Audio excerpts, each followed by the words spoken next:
Hello students, good morning. आज हम discovering Hindi में पेज नंबर 118, 118 पर बीरबल की सूझ पाठ पढ़ेंगे। सबसे पहले हम यह भी जान लें कि क्या है। 2 पॉइंट्स हमें दिए हुए हैं जानने के लिए, तो इनके बारे में पहले हम जानते हैं। क्या दिया है? बीरबल अकबर के 9 रत्नों में से एक थे। बीरबल अकबर के 9 रत्नों में से एक थे।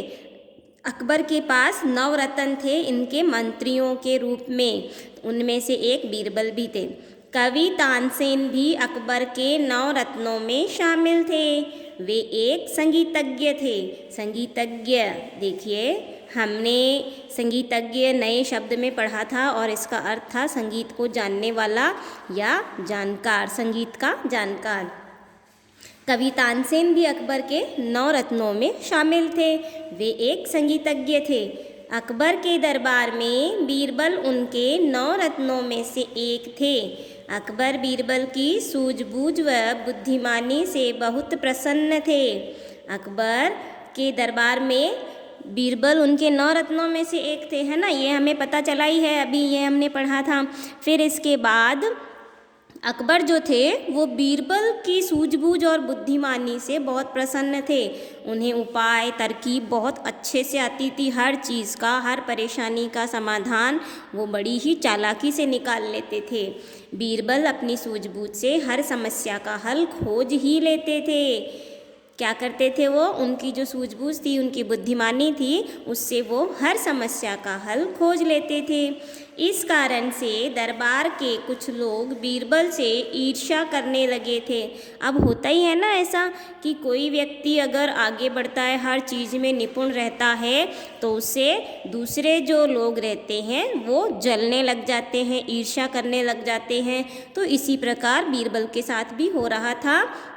जो दरबार के कुछ लोग थे वो बीरबल से क्या करने लग गए थे? ईर्ष्या करने लगे थे। वे बीरबल को अकबर के सामने नीचा दिखाने का कोई ना कोई उपाय सोचते रहते थे। क्या करते थे वो बीरबल को अकबर के सामने नीचा दिखाना चाहते थे और हर समय इसका कोई उपाय सोचते रहते थे।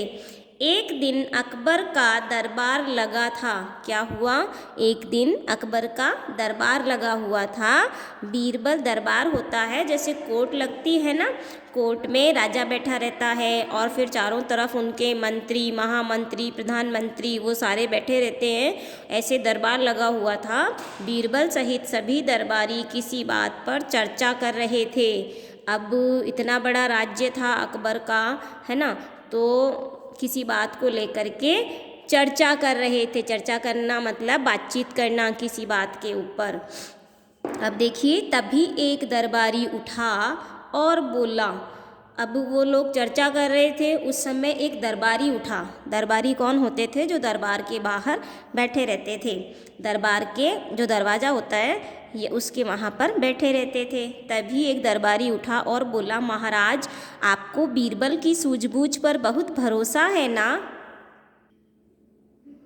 क्या बोले कि महाराज, आपको बीरबल की सूझबूझ पर बहुत भरोसा है ना? हाँ।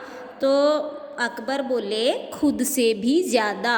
अकबर बीरबल पर देखो कितना भरोसा करते थे, कितना विश्वास करते थे, है ना। वो उसकी सूझबूझ पर इतना भरोसा करते थे, तो अकबर ने क्या कहा? खुद से भी ज़्यादा मैं बीरबल की सूझबूझ पर भरोसा करता हूँ। अब दरबारी क्या बोला? दरबारी बोला, महाराज, मैं बीरबल की परीक्षा लेना चाहता हूँ। क्या बोला दरबारी? कि मैं बीरबल की परीक्षा लेना चाहता हूँ। मतलब उसमें इतना दिमाग है, इतना बुद्धिमान है वो, इतनी सूझबूझ है उसमें, तो मैं एक बार उसकी परीक्षा लेना चाहूँगा। तभी, और वो परीक्षा में पास हो गया, तभी मैं मानूँगा कि हाँ, बीरबल में सूझबूझ और बुद्धिमानी है। अगर वह इसमें पास हो गया तो मैं भी उनकी सूझबूझ का लोहा मान लूँगा।